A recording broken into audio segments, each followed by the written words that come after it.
Hi, this is Evan Montes of Call Throne, and this week I saw Batman vs. Superman, and I am convinced that Superman is Christian, or at least his creators are. Let's start from the beginning. Superman was created in the decade of the 30s by two Jews, Jerry Siegel and Joe Shuster, during the Great Depression. They, for being Jews, were discriminated against, and to get a job, they created the character of Superman, to which they sold to DC Comics. Here's what's interesting. In an interview with the BBC of London in 1981, Jerry Siegel said that one night he would wake up constantly with ideas and ideas of this Superman character, and he wrote them down and took them to his friend Joe, and they started to develop this character. In other words, Superman was inspired. So either these two Jews were closet Christians, or God has a sense of humor, because Superman turned out to have characteristics that were very similar to Jesus Christ, beginning with the fact that Superman is not from this planet, but rather he was sent to this planet by his father, whose name was Jor-El, while Superman's real name is Kal-El, and these are from a noble family that is called the House of El. Now, as many of you may know, El in Hebrew means God, reason for which El is included in many biblical names such as Israel, Abel, Daniel, Gabriel, Samuel, Elizabeth, etc., etc. It's all related with God. So this Jor-El, the father, El, the father, sends his son El, his only begotten son, to the earth to save the world, but not without first having chosen a family on earth, a humble family, to who he would send his son to. Here's what's funny.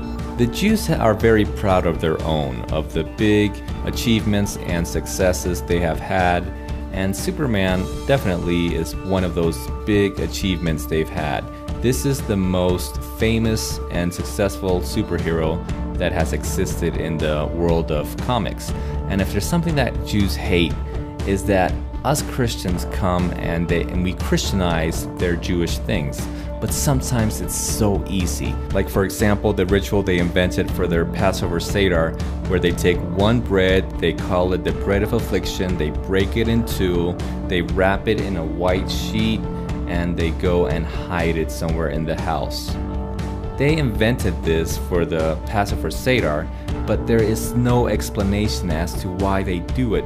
So we Christians, we see this, and for crying out loud, we see Jesus in all of this. We see Jesus' body being broken, being wrapped up in a burial sheet, and then being buried and coming back. It's so Christian, this whole Jewish ritual, which is so ironic considering that the last thing Jews want is to have any kind of ties to this Jesus character. But then they make up this ritual for the Passover, and it's so easy to give it a Christian identity. That's why I say God has a sense of humor. Now, with this Jesus character of Superman, the same thing happens. The Jews, they try so hard to fit this character into the persona of Moses, who went from one civilization of the Hebrews to another of the Egyptians and was adopted by them, and then he came back to his people and liberated them, and all these things that really don't fit with Superman. And here is where I come to the topic of what I want to talk about, in that the books are always better than the movie version. In every case, the book version is always more detailed. It's gonna have more information, more revelation, and the Bible definitely is not the exception. In this moment, we are celebrating what the Catholic Church calls Holy Week or Easter Week, and in this week we are in vacations in some countries, and they show many biblical movies on TV, and these movies are very fun to watch, very entertaining, and you can actually learn things from the Bible from these movies. But I repeat, the book version is always better than the movie version in every case. Movies will always omit or modify or change things that were in the book. As for the Bible, let's look at two famous cases. We all know the story of Moses going to Pharaoh to demand the liberation of the Hebrews, throws his staff down and turns into a snake. Pharaoh's magicians do the same, and that's what we see in the movies. But what if What if Moses threw down his staff and it didn't turn into a snake, but it turned into a crocodile? Let me share some details about this so you can analyze it. When God told Moses to go to Egypt to liberate his people, Moses answered him that nobody would believe him that he had talked with God. So God said, take your staff, throw it on the floor, and what happened? It turned into a snake. And in Hebrew, the word for snake here is nakash, which means serpent. But when he went to Egypt and Aaron threw his staff down in front of Pharaoh, this turned into a tanin, which means a monster of land or sea. It could be a serpent, but it could also be something else. Still, it's interesting why this word changed in the Hebrew. Another more obvious example is Moses. In all the movies with Moses, it's always him as a baby being placed in a basket, floated down a river, and where he crashes into an Egyptian princess, and she adopts him, takes him to the palace, and he grows up as a prince of Egypt. But in reality, what happened in the Bible is less dramatic.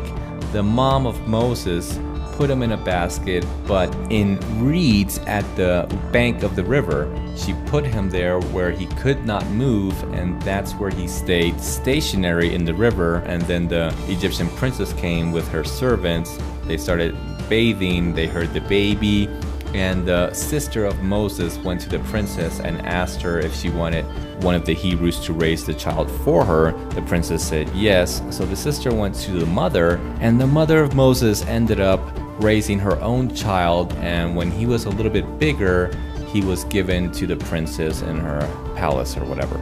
So Moses didn't come from a faraway land or from a faraway civilization or different or foreign. He was actually born in Egypt. He was born within an ethnic group that was immersed in the Egyptian culture. That's why the Hebrews were so idolatrous. And he wasn't an only son. He didn't have superpowers. Moses is a pretty bad candidate to be the model of Superman. While Jesus, on the other hand, he has a lot of similarities. He's extraterrestrial, his father is from the noble classes, he was given to a humble family on earth.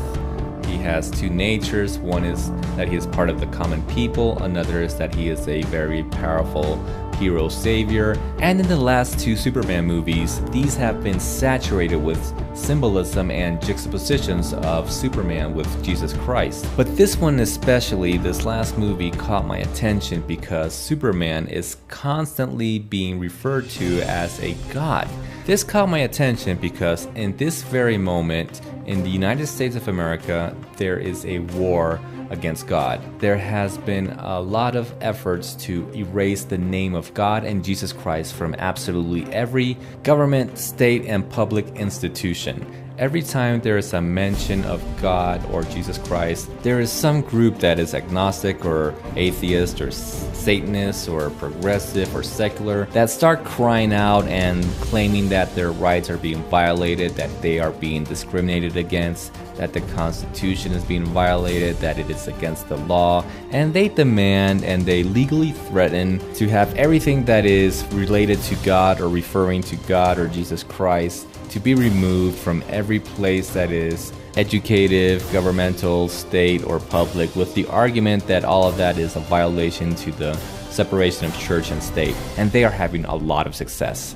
Lex Luthor in this movie is not so much a comic villain, but rather he is the incarnation of liberalism in America. He is infiltrated in government, he is doing lobbying to destroy God in society, that people should not have any gods reigning over them. And Superman here is accused as being the bad guy, the villain, the one who's bringing violence and destruction to the people, and that society would be a lot better without him. It's exactly the same argument that the liberals have in this moment in the US. That religion, that God, he is a genocide, he's a homophobic, he's a tyrant, he's intolerant, he incites to violence. Well, practically this society in this movie calls good evil and evil good. And there's only a few who still believe in Superman. Coincidence? Nothing is coincidence.